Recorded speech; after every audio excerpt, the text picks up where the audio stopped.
Inaasahang mas marami pang malalayong lugar sa bansa ang mahahatiran ng dekalidad na serbisyong medikal ng pamahalaan. Ito'y matapos pangunahan ni Pangulong Ferdinand R. Marcos Jr. kahapon ang pinakamalaking distribusyon ng patient transport vehicle sa tulong ng PCSO. Si Clazel Pardilla sa sentro ng balita.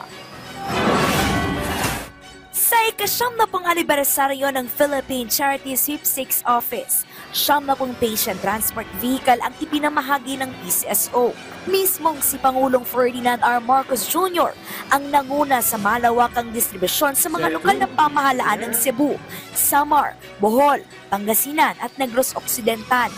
Layo nitong mailapit ang serbisyong medikal sa mga pinakamahirap na Pilipino at nasa liblib na lugar.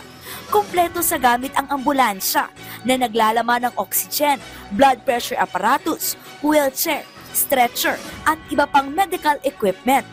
Ayon sa Pangulo, hindi bulag ang pamahalaan sa hirap na makakuha ng patient transport vehicle na minsan umano ay idinadaan sa palakasan.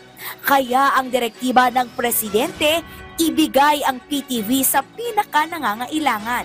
Hindi naman siguro dapat ganun. Kaya sinabi ko, kailangan sabihin na lang natin. Kailangan na lang, basta't sabi ko, basta't hanggat kaya natin, kuha ng tayo na itong mga emergency vehicle na ganito. At ikalat natin, wag na natin isipin kung saan pupunta, kung ito'y binoto ba tayo dyan, nanalo ba tayo dyan, wala nang ganun. Kung saan man nangailangan, magpapadala tayo. Target ng administrasyon na mabigyan ng ambulansya ang lahat ng bayan at lungsod sa bansa.